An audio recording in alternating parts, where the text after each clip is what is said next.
بسم الله الرحمن الرحيم. الحمد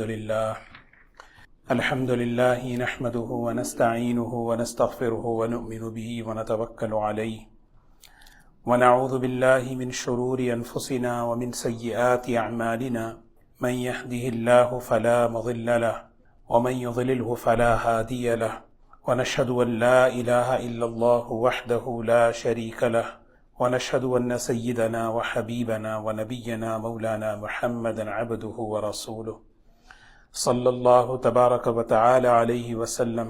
أما بعد، عن جبير بن مطعم رضي الله عنه قال: سمعت النبي صلى الله عليه وسلم يقول: إن لي أسماء أنا محمد وأحمد وأنا الماحي الذي يمحو الله بي الكفر وأنا الحاشر الذي يحشر الناس على قدمي وأنا العاقب والعاقب الذي ليس بعده نبي. متفق عليه. وعن أبي موسى الأشعري رضي الله عنه قال: كان رسول الله صلى الله عليه وسلم يسمي لنا نفسه أسماء فقال: أنا محمد وأحمد والمقفي والحاشر ونبي التوبة ونبي الرحمة. رواه مسلم. وعن أبي هريرة رضي الله عنه قال: قال رسول الله صلى الله عليه وسلم: ألا تعجبون كيف يصرف الله عني شتم قريش ولعنهم يشتمون مذمما ويلعون مذمما وأنا محمد. رواه البخاری.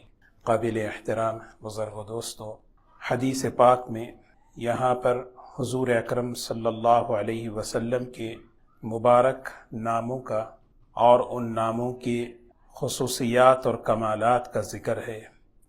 اللہ کے رسول صلی اللہ علیہ وسلم کی آپ کی زندگی کا ایک ایک عمل محبت کے ساتھ، عظمت کے ساتھ آدمی سنے، کیونکہ مقصد یہی ہے کہ ہمارے دل میں محبت کا اضافہ ہو، محبت بڑھے، کیونکہ اصل جو زندگی کا مقصد ہے اتباع سنت ہے، کہ زندگی ہماری سنت کی اتباع میں آئے، اور اتباع سنت پر لانے والی چیز وہ محبت ہے۔ محبت ہی آدمی کو سنت کی اتباع پر لاتی ہے۔ اور کیا کیا چیزیں ہیں جو میرے دل کے اندر محبت میں اضافہ کرتی ہیں، اس میں ایک حضور اکرم صلی اللہ علیہ وسلم، اللہ تعالیٰ کی طرف سے آپ کے لیے کیا خوبصورت نام اللہ نے رکھے۔ ایک تو آپ کے نام ہیں، دوسرے آپ کے صفات ہیں۔ صفات یعنی کمالات اور خوبیاں بے شمار ہیں، یہاں حدیث میں بیان فرمایا۔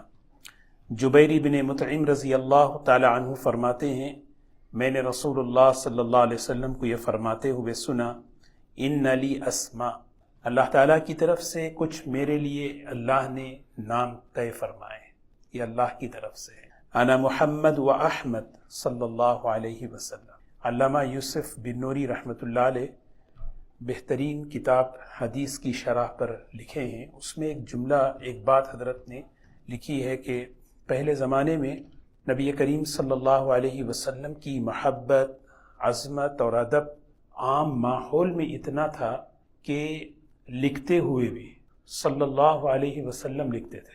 بولنا آسان ہے، لکھنا ذرا مشکل ہوتا ہے جب بھی نبی کریم صلی اللہ علیہ وسلم، کیونکہ حدیث میں ہے کہ مجلس میں جیسے ایک سورہ اگر سجدہ تلاوت کی آیت اگر 10 مرتبہ بھی اگر سن رہے ہیں، ایک ہی سجدہ ہے، تو اسی لیے جو ہے بیانوں میں، تفسیر میں جب مجلس میں بیٹھیں ایک مرتبہ تو پڑھ لینا واجب ہے۔ اللہ کے رسول صلی اللہ علیہ وسلم بہت اس پر شدید ناراضگی کا اظہار فرمائے کہ میرا نام اس کے سامنے آئے اور وہ مجھ پر درود نہ پڑھے، اور بار بار جو ہے صلی اللہ علیہ وسلم دل ہی دل میں پڑھتے رہیں تو بہت اچھی چیز ہے، لیکن جب بھی پڑھیں، ایک بہت بڑے بزرگ ہیں فرماتے ہیں، ہمیشہ درود شریف جو ہے یہ محبت کا وظیفہ ہے، محبت کا وظیفہ ہے کہ میرا حضور اکرم صلی اللہ علیہ وسلم سے تعلق اور نسبت مضبوط ہو، اس کا یہ وظیفہ ہے۔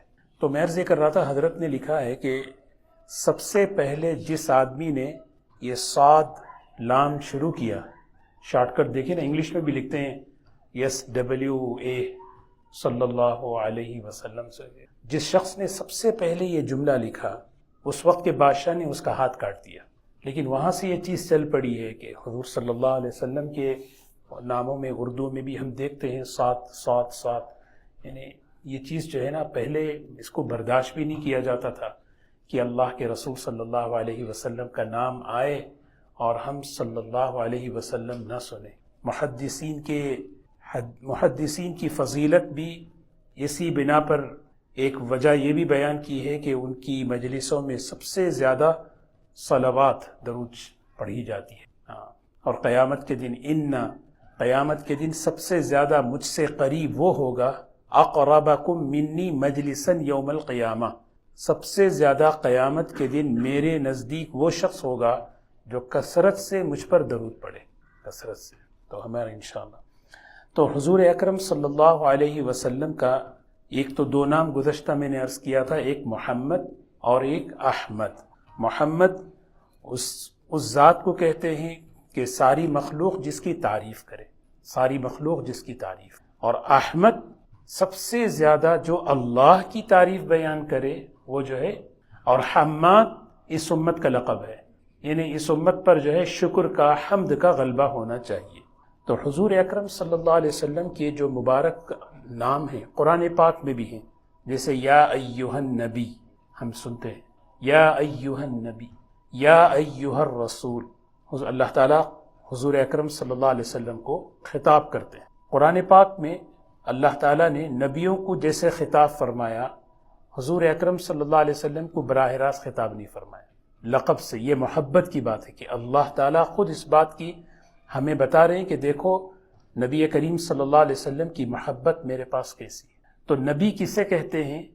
نبی کہتے ہیں اس ذات کو جو اللہ کی طرف سے اللہ کے بندوں کو بڑی بڑی خبریں بیان کرے، اللہ کی طرف سے اللہ کے بندوں کو بڑی بڑی نبأ کے معنی آتے ہیں بڑی خبر، چھوٹی موٹی خبر نہیں، بڑی خبریں، وہ خبریں جو انسانوں کی نگاہوں سے اوجھل ہیں۔ ذرا سوچیں، انسانوں کی نگاہوں سے اوجھل ہیں، اس کی حقیقت سامنے نہیں۔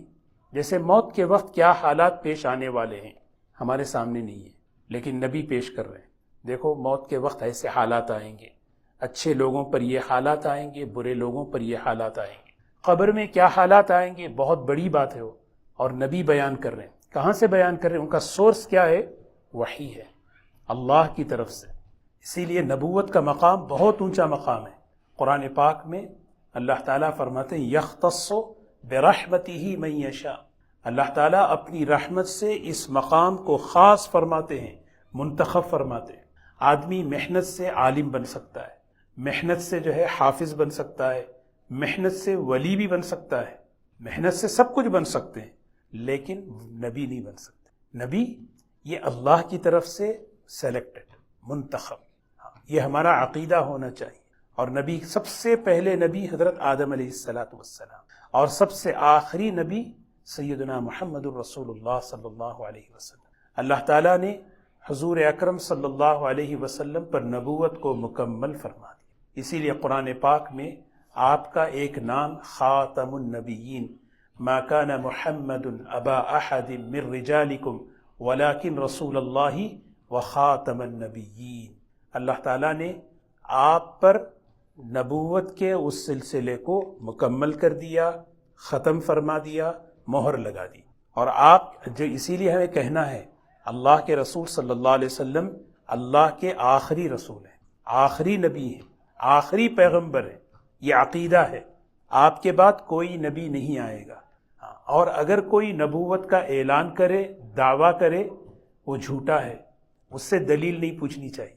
سب سے پہلی بات اس سے کیا نہیں پوچھنا ہے؟ دلیل بھی نہیں پوچھنا ہے۔ ایک آدمی، کیونکہ حضور صلی اللہ علیہ وسلم نے پیشن گوئی دے دی تھی، پہ بتا دیا تھا، سیاتی علی الناس زمان، میری امت پر ایک زمانہ ایسا آئے گا 30 کذابون، 30 بڑے بڑے جھوٹے پیدا ہوں گے، اور ہر ایک کا یہ دعویٰ ہوگا کہ میں نبی ہوں۔ اللہ کے رسول صلی اللہ علیہ وسلم نے فرمایا سنو، میں آخری نبی ہوں اللہ کا، میرے بعد کوئی نبی نہیں۔ اور اللہ کا نظام دیکھیں، حضور صلی اللہ علیہ وسلم کے آخری دور میں 2 لوگ کھڑے ہو گئے، اور ان دونوں نے نبوت کا اعلان کر دیا۔ ایک مسیلمہ، اس کو کذاب کا ٹائٹل دے دیے، مسیلمہ کذاب، اور ایک شخص تھا اسود عنسی، وہ حضرت ابو بکر صدیق رضی اللہ تعالیٰ عنہ اور صحابہ کی ایک بڑی جماعت نے اس کو ختم کیا۔ بڑا عجیب واقعہ حدیث سیرت کی کتابوں میں آتا ہے۔ حضرت ام عمارہ رضی اللہ تعالیٰ عنہ، ان کے ایک صاحبزادے تھے حضرت حبیب، تو حضور صلی اللہ علیہ وسلم نے سب سے پہلے خط لکھ کر بھیجا، سب سے پہلے، حالانکہ نبوت کا دعویٰ کیا ہے، اس نبوت کے دعوے دار کو خط لکھ کر بھیج رہے۔ اس نے خط کیا لکھا پہلے یہ سنیں۔ اس نے پہلے یہ خط لکھا حضور صلی اللہ علیہ وسلم کو کہ آدھی دنیا پر آپ نبی رہیں، آدھی دنیا پر میں نبی رہوں گا۔ آپشن دیکھیں، آفر دے رہا ہے حضور اکرم صلی اللہ علیہ وسلم، اس کا جواب لکھ کر بھیج رہے۔ وہ خط لے کر جو ہے حضرت حبیب رضی اللہ تعالیٰ عنہ پہنچے مسیلمہ کے دربار۔ مسیلمہ نے ان کو جو ہے قید کر لیا، کہا اگلے دن میرے سامنے لاؤ۔ کھڑا کر دیا، بالکل نوجوان صحابی، اور بلایا گیا، کیا خط لے کر آئے ہو؟ خط دیکھا تو مسیلمہ حضرت حبیب سے پوچھتا ہے، بالکل نوجوان، اتشہد ان رسول اللہ صلی اللہ علیہ وسلم محمد، کیا تم گواہی دیتے ہو کہ محمد صلی اللہ علیہ وسلم اللہ کے رسول ہیں؟ تو حضرت حبیب رضی اللہ تعالیٰ عنہ فرماتے نعم، میں گواہی دیتا۔ پھر دوسرا سوال، اتشہد انی رسول اللہ صلی اللہ علیہ وسلم، کیا تم گواہی دیتے ہو کہ میں اللہ کا رسول ہوں؟ تو حضرت اس حبیب رضی اللہ تعالیٰ عنہ کہنے لگے، سنائی نہیں دے رہا، کیا بک رہا ہے تو، کیا بک رہا ہے، مجھے سنائی نہیں دے رہا ہے۔ تو اس نے کیا کیا، سب سے پہلا دایاں ہاتھ کاٹا، پھر دوبارہ یہی کوسچن پوچھا، کیا اللہ کے رسول صلی اللہ علیہ وسلم نبی ہیں، گواہی دیتے ہو؟ کہا ہاں۔ کیا تم یہ گواہی دیتے ہو کہ میں اللہ کا نبی ہوں؟ تیری بکواس نہیں۔ دوسرا ہاتھ کاٹا، تیسرے مرتبہ پیر کاٹا، چوتھی مرتبہ پیر کاٹا، یہاں تک کہ ان کے ٹکڑے کر دیے اور شہید کر دیا۔ حضرت اسامہ، حضرت ام عمارہ رضی اللہ تعالی عنہ ان کی والدہ تھی، جب ان کے پاس اپنے بیٹے کی شہادت کی خبر پہنچی تو ماں کیا کہتی ہے معلوم؟ بہترین تاریخی جملہ ہے، میں نے اپنے بیٹے کو پال پوس کر اسی دن کے لیے تیار کیا تھا، اسی دن کے لیے میں نے اپنے بیٹے کو پال پوس کر تیار کیا تھا۔ پھر حضرت ابو بکر رضی اللہ تعالیٰ عنہ کے زمانے میں ایک جماعت گئی، وہ جماعت حضرت سالم، بڑے صحابی ہیں رضی اللہ تعالیٰ عنہ، ان کی عمارت میں ان کے مقابلہ ہوا، یہاں تک کہ ان کو جھنڈا دیا گیا۔ مقابلہ ہوتا رہا، جنگ یمامہ، ادھر ہاتھ کاٹا تو اس کو پکڑ لیے، اس طرف کاٹا، تو یہاں تک کہ جھنڈے کو گرنے نہیں دیا۔ زید بن خطاب، یہ حضرت عمر رضی اللہ تعالیٰ عنہ کے بھائی تھے، کہا کرتے تھے میرا بھائی دو معاملے میں مجھ سے آگے بڑھ گیا۔ زید ابن خطاب، عمر ابن خطاب بھائی ہے نا، تو کہتے تھے اسلام لانے میں میرے بھائی میرے سے پہلے آگے بڑھے، اور دوسرا جو ہے شہادت میں میرے سے پہلے آگے بڑھ گئے۔ تو بہرکیف یہ ایسا امام ابو حنیفہ رحمۃ اللہ علیہ کے زمانے میں، امام ابو حنیفہ رحمۃ اللہ علیہ کا یہ جملہ ہے کہ اگر کوئی شخص نبوت کا دعویٰ کرے تو اس سے جو ہے نا دلیل نہیں مانگنی چاہیے۔ اور حضرت کے زمانے میں ایک شخص نے نبوت کا دعویٰ کیا تو حضرت نے اس سے پوچھا کہ تو نبوت کا دعویٰ کرتا ہے تو آخری نبی ہے، تو اس نے کہا کہ میں تو تجھ سے جو ہے دلیل بھی نہیں مانگتا، کیونکہ ہر نبی کے پاس ایک معجزہ ہوتا ہے، میں تجھ سے دلیل بھی نہیں مانگتا۔ اس نے کہا کیوں؟ اس لیے کہ نبوت کا دعویٰ کرنا خود جھوٹا ہے، خود جھوٹ ہے، اور جھوٹے سے کیا دلیل مانگی جا سکتی؟ تو اسی لیے کبھی بھی جو ہے کوئی نبوت کا دعویٰ کرے اس سے کبھی بھی کیا نہیں ہے، دلیل نہیں مانگنی چاہیے، کیونکہ نبوت کی دلیل معجزہ ہے، ہر نبی جو ہے معجزہ پیش کرتے ہیں۔ حضور اکرم صلی اللہ علیہ وسلم کے بے شمار معجزات، یعنی سب سے بڑا معجزہ تو قرآن پاک ہے۔ آج بھی علماء نے جو ہے معجزات کی فہرست میں کئی چیزیں لکھی ہیں، زندہ معجزات۔ ایک زندہ معجزات رم جمرات ہے، جمرات میں جاتے ہیں حاجی، کنکر مارتے نا، وہ کنکر مارنے کے بعد کتنے، ایک 10 لاکھ 20 لاکھ 30 لاکھ حاجی کنکر ہی مارتے ہیں، مارنے کے بعد اس کو اٹھا کے پھینکتے نہیں، وہ کنکر کہاں جاتے ہیں؟ یہ سب سے بڑا معجزہ ہے۔ محدثین لکھتے ہیں زندہ معجزات میں جو حضور اکرم صلی اللہ علیہ وسلم کے آج بھی معجزات ہیں، اس میں ایک معجزہ ہے جمرات میں جو کنکر پھینکا جاتا ہے، وہ بھی ایک معجزہ ہے، وہ اللہ تبارک و تعالی اس کو نشانی بلکہ بیان فرمائے۔ تو میں عرض کر رہا تھا کہ حضور اکرم صلی اللہ علیہ وسلم کو اللہ نے آخری نبی بنا، آپ کے بعد کوئی نبی نہیں۔ حضرت عیسیٰ علیہ الصلاۃ والسلام پرانے نبی اللہ کے، وہ نبی اس امت میں آئیں گے، اپنا بقیہ وقت اور اپنا بقیہ کام پورا کر کے دنیا سے رخصت ہو، اور جب آپ تشریف لائیں گے تو اس موقع پر شریعت محمدی صلی اللہ علیہ وسلم پر آپ عمل کریں گے۔ ہاں، یہ اس بات کی دلیل ہے کہ آپ نبی ہیں لیکن آئیں گے امتی بن کر، اور آ کر اپنی جو مدت ہے، زندگی ہے، آپ کے بہت کام ہیں۔ حدیثوں میں ہے کہ آپ نکاح کریں گے، آپ کے بچے ہوں گے، دجال کو قتل کریں گے، یہ سب کام ہیں، وہ کام پورے کر کے تشریف لے جائیں گے۔ تو سب سے پہلے اللہ تعالیٰ نے نبوت کا سلسلہ شروع فرمایا حضرت آدم علیہ السلام سے، اور اس کو مکمل فرمایا نبی کریم صلی اللہ علیہ وسلم پر۔ یہ بھی تو خاتم النبیین، اس کی بہترین مثال حضور اکرم صلی اللہ علیہ وسلم نے ہمیں سمجھانے کے لیے دی ہے، کیونکہ یہ چیز عقیدے سے متعلق ہے۔ نبوت کو محل سے تشبیہ دی، فرمایا اللہ تعالیٰ نے ایک محل بنایا، محل، اور محل جب تیار ہو گیا پوری طرح، ایک اینٹ ایک پتھر رکھنے کی جگہ خالی تھی، ایک اینٹ، بھائی سب تیار ہے، محل تیار ہے، سب کچھ بن گیا، اب ایک چیز رکھنے کی باقی۔ اللہ تعالیٰ نے وہ پتھر، وہ اینٹ جو ہے نا وہاں رکھ دی، وہ آخری پتھر، وہ آخری اینٹ میں ہوں، یعنی مطلب اب نبوت کا محل مکمل ہو گیا، اب جو ہے کوئی اس میں زیادتی کی کوئی گنجائش نہیں ہے۔ تو قرآن پاک میں اللہ تعالیٰ نے حضور اکرم صلی اللہ علیہ وسلم کو یا ایھا النبی، جہاں کہیں قرآن میں یا ایھا النبی آتا ہے، وہاں مطلب یہ ہے کہ اللہ تعالیٰ آپ کو یا آپ کے ذریعے سے امت کو خاص بات بتانا چاہتے ہیں۔ آپ جب قرآن پاک کی تلاوت کرتے ہیں نا، ایک جملہ آتا ہے یا ایھا الناس، ناس کا مطلب سارے انسانوں، بات سارے انسانوں سے کہی جا رہی ہے۔ ایک جملہ آتا ہے یا ایھا الذین آمنوا، وہاں صرف ایمان والوں سے خطاب ہے۔ ایک جگہ آتا ہے یا ایھا النبی، وہاں پر کیا ہے، خاص بات ہوتی ہے، وہ خاص بات خاص نبی صلی اللہ علیہ وسلم کے لیے ہوتی ہے، یا آپ کے ذریعے سے آپ کی امت کو ہوتی ہے نا۔ وہ یا ایھا الذین آمنوا بھی ہو سکتی تھی، لیکن وہی بات اللہ تبارک و تعالی یا ایھا النبی اتق اللہ، تقوی ہے، تقوی کی بات کر رہے ہیں۔ تو لیکن یہ تقوی ہر جگہ، یا ایھا الذین آمنوا اتقوا اللہ، لیکن تقوی اتنی اہم چیز ہے، اللہ نبی کے ذریعے سے پوری امت کو سمجھا رہے ہیں۔ اور ایک لفظ ہے قرآن پاک میں حضور صلی اللہ علیہ وسلم کا ایک نام، ایک صفت، الرسول، یا ایھا الرسول، یہ خاص اللہ کے رسول صلی اللہ علیہ وسلم کی۔ ہاں، کوئی بھی بات یا ایھا الرسول بلغ، پہنچائیے۔ رسول کہتے ہیں اللہ کے پیغام کو اللہ کے بندوں تک پہنچانا۔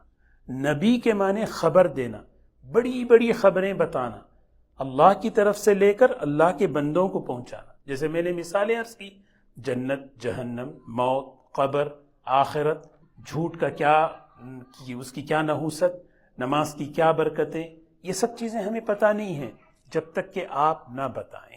تو حضور اکرم صلی اللہ علیہ وسلم کی یہ فرمایا حدیث پاک میں کہ رسول اللہ صلی اللہ علیہ وسلم کے کچھ نام، جس میں جو ہے نبی التوبہ، ایک نام کیا ہے، آپ توبے والے نبی ہیں، توبہ والے نبی، یعنی آپ کے ذریعے سے اللہ تعالیٰ نے توبہ کے راستے کھول دیے۔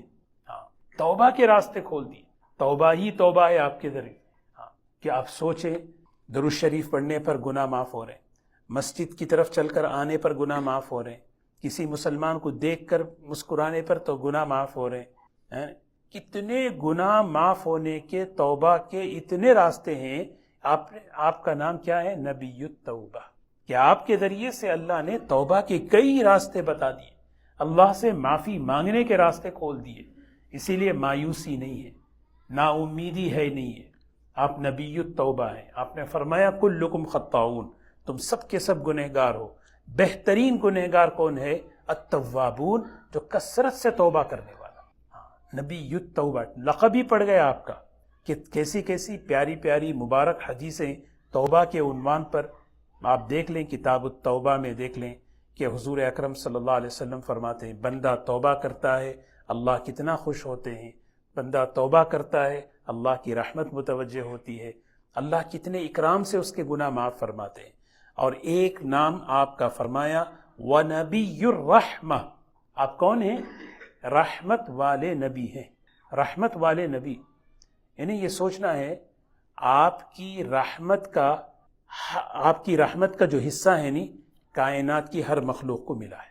اب اس پر پوری لمبی تفصیل ہے. اب آپ اٹھائیں کہاں سے معلوم؟ عالم ارواح. اللہ تعالیٰ نے ہم سب کو عالم ارواح میں جمع کیا. سب سے پہلے ہمیں تو یاد نہیں ہے, ایک سوال کیا سارے انسانوں سے, الست بربکم. اللہ تعالیٰ نے سوال کیا پورے انسانوں سے, الست بربکم, کیا میں تمہارا رب ہوں؟ تو سب نے کیا جواب دیا؟ قالوا بلا. یہ جواب ہے نا, سنے نا. لیکن یہ جواب کیسے ملا پتہ ہے؟ حضور اکرم صلی اللہ علیہ وسلم کی رحمت کا اثر عالم ارواح میں یہ ہوا کہ پوری انسانیت یہ جواب سیکھی. سب سے پہلا جواب حضور صلی اللہ علیہ وسلم نے فرمایا قالوا بلا. تو سب سن کر کہنے لگے قالوا بلا قالوا. سمجھے آپ؟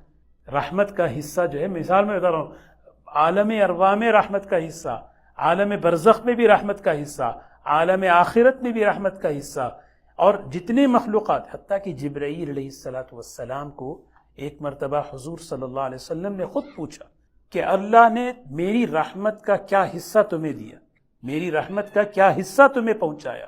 تو حضرت جبرائیل علیہ السلام نے فرمایا میں اپنے بارے میں ہمیشہ ایک خوف اندر رہتا تھا, پتہ نہیں میرا انجام, میرا نتیجہ کیا ہوگا. لیکن آپ پر اللہ نے جو قرآن نازل فرمایا, اس قرآن پاک میں اللہ نے میرے بارے میں جو بیان فرمایا, انہ لقول رسول کریم ذی قوت عند ذی العرش مکین مطاع ثم امین. یہ جو ہے نا, یہ جبرائیل علیہ السلام کی تعریف ہے. مجھے اطمینان ہوا کہ اللہ نے میرا انجام اور نتیجہ اچھا بہتر کیا. یہ حضور صلی اللہ علیہ وسلم کی رحمت. ہاں, تو انسانیت پر بھی علماء نے اس پر تفصیل سے لکھا ہے انسانیت پر کیا رحمت ہے. پچھلی قومیں آپ دیکھیں, شرک, پچھلی قوموں کے جتنے گناہ ہیں کہیں نہ کہیں کسی نہ کسی شکل میں آج انسانیت میں موجود ہیں. اس وقت پچھلی قومیں, قرآن پاک اگر کھولیں, نوح علیہ السلام سے لے کر بنی اسرائیل تک, یہودیوں تک, عیسائیوں تک, جتنی بھی قومیں گزری, قوم شعیب, قوم لوط, یہ سارے گناہ اس وقت موجود ہیں. لیکن ان قوموں میں اور اس وقت کی قوم میں فرق کیا ہے بولے؟ اس قوم کو اللہ نے پکڑا, ان کے چہرے بدل دیے, ان کو جو ہے نا زبردست پکڑ کر دی. یہ حضور صلی اللہ علیہ وسلم کی رحمت ہے. اس وقت جو لوگ ایمان میں داخل نہیں ہیں, عام انسان ہیں, وہ سارے گناہوں کے باوجود اللہ ان کو نہیں پکڑ رہے. یہ رحمت کا حصہ ہے. قوم لوط پر جو عذاب آیا وہ ہمیں پتہ ہے, لیکن آج وہ گناہ ہیں, لیکن اس پر اللہ نے چھوٹ دے رکھی ہے. یہ اللہ تعالیٰ نے صاف فرما دیا. حضور صلی اللہ علیہ وسلم کہتے ہیں اس امت پر سے میں نے مسخ اور خسف, یعنی چہرے کا بدل جانا, زمین کا دھس جانا, میں نے اٹھا لیا ہے. لیکن ایک چیز باقی ہے, وہ کیا ہے معلوم؟ وہ ہے دلوں کا بدل جانا. یہ بڑی خطرناک چیز ہے. پہلے زمانے میں گناہوں کی وجہ سے اللہ تعالیٰ کی پکڑ, چہرے بدل جاتے تھے, چہرے بدل جاتے تھے. اس کو کہتے ہیں مسخ ظاہری. لیکن اس امت پر مسخ ظاہری نہیں ہے, لیکن مسخ باطنی ہے. مسخ باطنی کیا ہے کہ اللہ تبارک و تعالیٰ, جیسے اگر کوئی آدمی میوزک کا عادی ہو جائے, اندر سے بدل جاتا ہے, اندر سے بدل جاتا ہے. ہاں, وہ کیا ہو جاتا ہے؟ پھر اللہ ہی حفاظت فرمائے. تو بہرحال حضور اکرم صلی اللہ علیہ وسلم کا ایک نام کیا ہے؟ نبی الرحمہ. ایک اور حدیث پڑھ لیں بخاری شریف کی. سیدنا ابو ہریرہ رضی اللہ تعالی عنہ فرماتے ہیں, دیکھو کتنی بڑی تعجب کی بات ہے کہ اللہ تبارک و تعالی کیسے چینج کرتے ہیں. کیف یصرف اللہ عنی شتم قریش, یعنی اللہ تعالیٰ قریش کی گالیوں کو کیسے اللہ تعالیٰ چینج کر رہے ہیں, قریش اور ان کی لعنت کو. وہ کیا کرتے تھے؟ یشمتون مذمما ویلعنون مذمما. مذمم کہتے تھے. مذمم یہ محمد کا بالکل اپوزٹ ہے, محمد کا بالکل اپوزٹ مذمم. سب سے نعوذ باللہ سب سے زیادہ کیا ہیں؟ ذلیل انسان. لیکن اللہ تعالیٰ نے ساری کائنات میں یہ بلند کر دیا, میرا نام محمد ہے صلی اللہ علیہ وسلم, محمد صلی اللہ علیہ وسلم. اللہ تبارک و تعالیٰ ہمارے دلوں میں آپ کی محبت, آپ کی اتباع کا شوق اللہ پیدا فرمائے. ایک مستقل ایک عنوان ہے جس میں فضائل نبی صلی اللہ علیہ وسلم اور حضور صلی اللہ علیہ وسلم کے ناموں کی جو صفات کی خوبیاں ہیں, اس کا مقصد یہی ہے کہ ہر مسلمان, ہر امتی آپ سے جو ہے اس نسبت کو, اس تعلق کو مضبوط کرے. اللہ تعالی ہم سب کو قبول فرمائے.